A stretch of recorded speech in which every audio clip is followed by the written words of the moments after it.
तर मित्रांनो, आज आपण साईड बाय साईड लॉकवाला एल जीचा फ्रीज बघायला आलतो. तर कस्टमर सांगाल तर ह्याच्यामध्ये पाणी वगैरे काही येणं झाले. हा लॉकवाला ॲडव्हान्सवाला फ्रीज आहे साईड बाय साईड एल जीचा. ह्याच्यामध्ये तर पाणी आहे पण पाणी येणं झालं आहे. तर आपण प्रेस केलं तरी त्या ग्लासमध्ये काही पाणी येणं झाले. आता बॅक साईडला बघू. बॅक साईडला पूर्ण ब्लॉक झालेला आहे. कॉम्प्रेसर वगैरे कंडेन्सर कॉईल पूर्णपणे ब्लॉक झालेला आहे. ही मोटर असते. आता पूर्ण क्लीन करू याला. क्लीन करून काय प्रॉब्लेम झाले ते आता चेक करू याला. आता मोटर आपण साईडला काढलेलं आहे. तर उंदरानं पूर्णपणे पाईप खाल्लेलं आहे सगळी, त्यामुळं पुढे पाणी येणं झाले. पूर्णपणे पाईप खाल्लेलं आहे, तुकडाच केलेला आहे पाईपीचा. आणि आता मोटर पण खाल्लं आहे त्यानं, मोटर पण खराब केलं आहे त्यानं. एवढं भयंकर उंदरानं कट केलेलं आहे. कस्टमरला सांगितलं, कस्टमरनं बघून डोक्याला हात लावला, उंदीर कसा काय आला.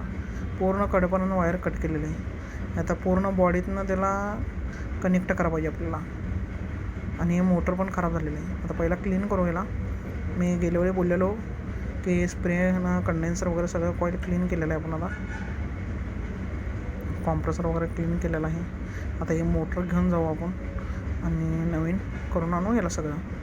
आता आपण नवीन मोटर आणलेली आहे, बसवलेलं आहे. पायपिंग वगैरे सगळं आपण नवीन करायला लावलं याला. पायपिंग वगैरे घातलेलं आहे.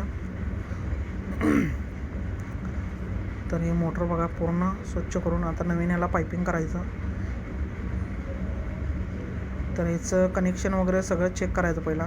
म्हणजे इनलेट कनेक्शन, मोटरपर्यंत इनलेटवालपर्यंत आउटलेट, परत मोटरमधनं डिस्पेन्सरला आणि आईस क्यूबला जाण्यासाठी हे पूर्ण कनेक्शन चेक करायचं. आता इथे लिहिलेलं असते डिस्पेन्सर आणि आईस क्यूब खाली, त्यामुळे त्यातनं चेक करायचं. खालच्या साईडला लिहिलेलं असते.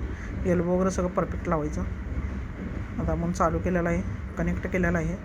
आणि पायपिंग हे सगळं नवीन केलेलं आहे. कोणाला सगळं A to Z पायपिंग नवीन केलेलं आहे. इथे एल्बो वगैरे लावलेलं आहे वरपर्यंत पूर्ण.